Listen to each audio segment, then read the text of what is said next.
పుష్ప. పుష్ప అంటే పేరు కాదు, పుష్ప అంటే బ్రాండ్. ఈ సినిమా కథ విషయానికి వస్తే ఎర్రచందనం అక్రమ దందాలో బ్రోకర్స్ని తప్పించి నేరుగా అంతర్జాతీయ మార్కెట్లోకి ప్రవేశించాలనే టార్గెట్తో పుష్పరాజ్ ప్లాన్ వేస్తాడు. పుష్పరాజ్కి ఎస్పీ బన్వర్ సింగ్ షెకావత్ అంటే ఫహద్ ఫాజిల్ అడ్డు తొలుగుతాడు.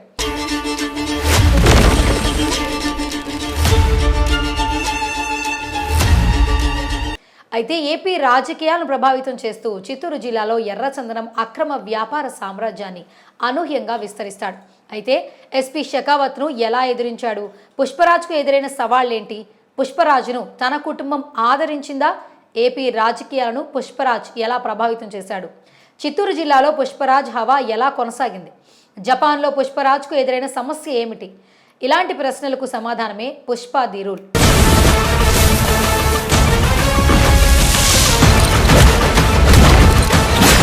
ఇక పుష్ప 2 సినిమా కథ గురించి ఆలోచించకుండా పక్కన పెడితే సుకుమార్ రాసుకున్న 4-5 ఎపిసోడ్స్ బాగా వర్కౌట్ అయ్యాయి. అయితే ఫస్ట్ హాఫ్లో ఇంటర్వెల్ వరకు సాగదీసి సుకుమార్ టైంపాస్ చేశాడనే చెప్పాలి. అయితే ఇంటర్వెల్ ఎపిసోడ్తో చెలగిపోయిన దర్శకుడు సెకండ్ హాఫ్లో జాతర ఎపిసోడ్తో ఎవరు ఊహించని రేంజ్కు సినిమాను తీసుకెళ్లాడనే ఫీలింగ్ కల్పించాడు. సుదీర్ఘమైన జాతర ఎపిసోడ్తో ఊపిరి ఆడనివ్వకుండా చేసిన సుకుమార్కు ఆ తర్వాత ఏం చేయాలనే ప్రశ్నగానే మారింది. అయితే సిస్టర్ సెంటిమెంట్తో మూవీని క్లైమాక్స్ వరకు మరోమారు లాగించాడు. ఓవరాల్గా ప్యాకేజ్గా ప్రేక్షకుడికి గొప్ప అనుభూతినే కలిగించే విధంగా సుకుమార్ సక్సెస్ అయ్యాడు. జపాన్లో మొదలుపెట్టిన విషయాన్ని సుకుమార్ మర్చిపోయాడా? దానికి ముగింపు లేకుండానే సినిమాను హడావిడిగా ముగించేశాడా అనిపిస్తోంది. ప్రపంచకాల సూపర్ స్టార్.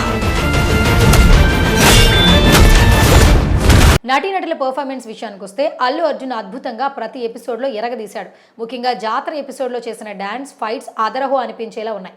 అలాగే sister sentiment episode family emotions సన్నివేశాల్లో ఉద్వేగానికి గురయ్యాడు. అలాగే శ్రీవల్లి ప్రెగ్నెన్సీ సీన్స్లో ఎమోషనల్గా నిజంగానే ఐకాన్ స్టార్ అనిపించుకున్నాడు.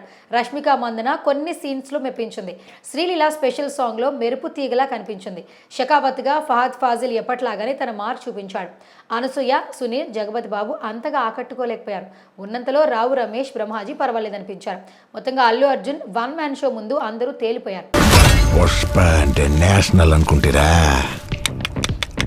ఇంటర్నేషనల్. సాంకేతిక అంశాల విషయానికి వస్తే ఈ సినిమాకు 100% న్యాయం చేసిన వారు ఎవరైనా ఉన్నారంటే అది దేవిశ్రీ ప్రసాద్ మాత్రమే. కొన్ని ఎపిసోడ్స్లో రికార్డింగ్తో దుమ్ము రేపాడు. సీన్లలోని కంటెంట్ మాత్రమే కాకుండా యాక్టర్ల పర్ఫార్మెన్స్ను ఎలివేట్ చేసే విధంగా మ్యూజిక్ వర్కౌట్ అయింది. సినిమాకి లెంత్ సహనానికి పరీక్షలా ఉంటుంది. ఓ 20 నిమిషాలు ఎడిట్ చేయడానికి స్కోప్ ఉంది. సినిమాటోగ్రఫీ, ఆర్ట్ వర్క్ సినిమాకు స్పెషల్ అట్రాక్షన్. నిర్మాణ విలువలు హై స్టాండర్డ్లో ఉన్నాయి. అల్లు అర్జున్ నటనా విశ్వరూపానికి మచ్చు తునకలా నిలిచిపోయే సినిమా పుష్ప 2.